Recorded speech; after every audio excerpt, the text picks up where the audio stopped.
De septembre à décembre 2020, l'AFDI 68, le lycée agricole d'Aubernais et le CLCR de Yanfolila au Mali ont travaillé de concert pour mettre en relation des étudiants de terminale CGEA, conduite et gestion de l'exploitation agricole, et de jeunes agriculteurs maliens. L'objectif, nouer un échange sur le thème de la diversification. Vous allez être confrontés à des surprises, quoi. Le fait de travailler comme ça, même avec des jeunes, même sur l'agriculture, etc., il va forcément y avoir entre vous des incompréhensions qui sont liées au fait que vous vivez juste pas au même endroit sur la planète, vous n'avez pas été éduqués de la même façon, avec les mêmes codes, vous n'avez pas les mêmes stéréotypes, et donc il va falloir faire preuve pendant ces séances qu'on va passer ensemble, il va falloir faire preuve d'ouverture tout simplement, et de réfléchir différemment. Lors de la première séance, Laura Grandmougin et Édouard Isner, respectivement animatrice et vice-président de l'AFDI 68, ont brossé le portrait de l'agriculture malienne pour donner des clés de compréhension aux lycéens d'Aubernais. Ce qui nous a semblé, d'après les questions et les retours des élèves, c'était qu'ils avaient une idée relativement précise de ce que devait être ou de ce qu'était l'agriculture au Mali sur des thématiques comme le travail à la main, le travail en famille, les rendements plus faibles qu'en France, etc. Mais en revanche, on a été plus large que ça. Je pense que sur l'élevage, par exemple, ils n'avaient pas forcément d'idées préconçues. Et puis, ils ont aussi posé des questions un peu transversales et très intéressantes sur quel était le mode d'accès au foncier, comment ils faisaient pour avoir l'électricité, pour brancher leur smartphone, et est-ce qu'il y avait des subventions, etc. Donc finalement, cette séance, ça a permis peut-être de conforter certaines de leurs idées reçues, mais aussi d'élargir, d'approfondir, on va dire, la vision qu'ils avaient de l'agriculture dans un pays comme le Mali. Il y a des villages dans lesquels il y a des groupes électrogènes pour faire notamment tourner les pompes, parce qu'on a dit irrigation tout à l'heure, donc irrigation égale pompe. Voilà. La terre appartient à l'État. Mais les gens, les familles, si vous voulez, exploitent quand même des surfaces qui leur sont propres.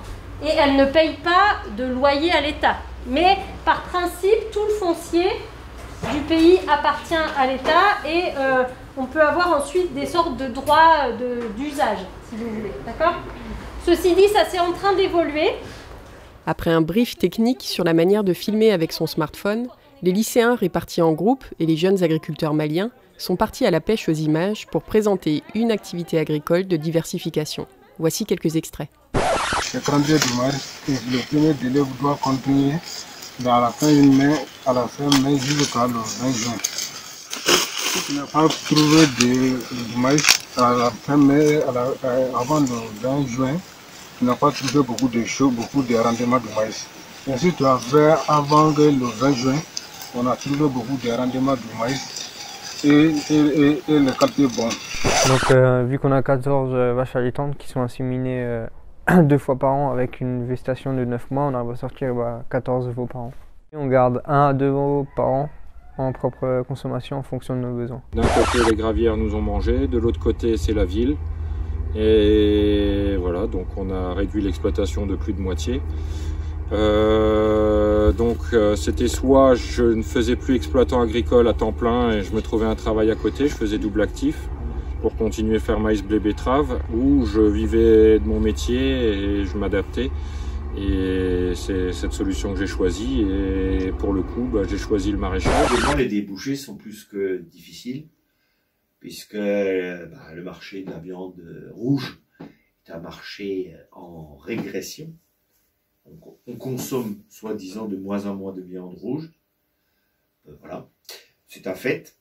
Donc les marchés sont difficiles. Voilà. Et puis entre les crises internationales et les blocages à l'export, fait que les marchés actuellement sont très tendus. C'est la laitue de Adama Yelkoué. C'est pendant l'hivernage qu'on a planté ça. Vous voyez, les plants sont levés. Pendant l'hivernage, si les plants ne sont pas levés, donc l'eau peut déborder. déjà par l'exploitation qui est toujours diversifiée. Nous avons déjà des poulets de chair depuis plus de 30 ans à l'installation de mon père à l'époque. Comme c'est une entreprise familiale depuis plusieurs générations. Alors l'atelier de poules pondeuses est composé de 15 000 poules. Voilà mon jardin de façon. J'ai un château accompagné par des panneaux et voilà les plantes. Donc j'ai à peu près 400 à 500 pieds d'orange. Donc, mais ça s'est fait de saison à saison. Donc pendant la première année, on a fait 200 pieds. Ces images présentées à l'ensemble ont servi de point de départ à un échange direct par visio entre la France et le Mali. Vous avez dit que vous n'utilisez pas les produits et les engrais chimiques. Comment vous traitez les plantes? On utilise des fientes de poule, on utilise du fumier de cheval, du soufre élémentaire, c'est autorisé en bio. Contre les insectes? On utilise des produits biologiques. Contre les pucerons, on utilise du Coca-Cola ou des trucs comme ça. Parce que je pense que les images, ça correspondait à ce qu'ils imaginaient déjà. Les images dans les vergers, dans les carrés de maraîchage, au bord du tas d'épis de maïs, etc. Je pense que ça, c'était pas surprenant pour eux. Ce qui était peut-être plus surprenant pour eux, c'était le discours des jeunes et la façon de présenter.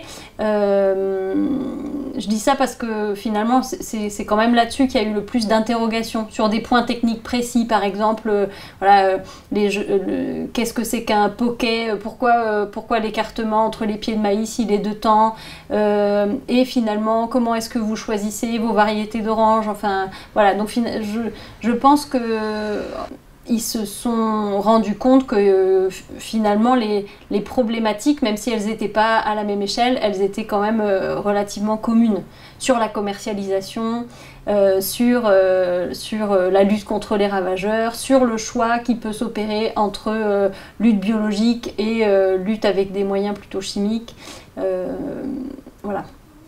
Un premier bilan a déjà été établi avec les lycéens d'Aubernais qui seront notés sur ce projet. Laura Grand-Mougin espère désormais pouvoir se rendre au Mali début 2021 pour échanger directement avec les jeunes qui ont pris volontiers part à ces échanges.